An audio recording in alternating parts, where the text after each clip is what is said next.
2024 July 20, 28, 30 ഈ 3 ദിവസങ്ങൾ middle ഈസ്റ്റിനെ സംബന്ധിച്ചിടത്തോളം വലിയൊരു യുദ്ധത്തിന് തുടക്കം കുറിക്കാൻ സാധ്യതയുള്ള പ്രധാനപ്പെട്ട പ്രശ്നങ്ങൾ തുടക്കം കുറിച്ച ദിനങ്ങളായിട്ടാണ് ഇന്ന് ചരിത്രത്തിൽ രേഖപ്പെടുത്തിയിരിക്കുന്നത്.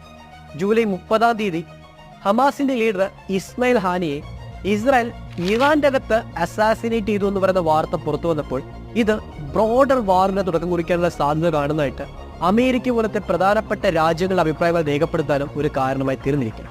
എന്താണ് ഇസ്മായിൽ ഹാനിയയ്ക്ക് സംഭവിച്ചത്? ഈ ഒരു പ്രശ്നത്തിനെല്ലാം തുടക്കം കുറിക്കപ്പെട്ടിരിക്കുന്ന മറ്റു പല ചെറുതും വലുതുമായ പ്രശ്നങ്ങൾ ഇതിനിടയിൽ പതുക്കെ വഷളായി വലിയൊരു പ്രശ്നമായിട്ട് മാറിക്കൊണ്ടിരിക്കുന്നു പറയുന്ന വാർത്തകൾ പുറത്തു വരുന്നത്. ഇതിന് പിറകിൽ യാഥാർത്ഥ്യം എന്താണ് ഇസ്രായേലിനും ഇറാനും ഇടയിൽ ഇന്ന് ശക്തമായ ടെൻഷനായിട്ട് മാറിക്കൊണ്ടിരിക്കുന്ന പുതിയ പല പ്രശ്നങ്ങൾ.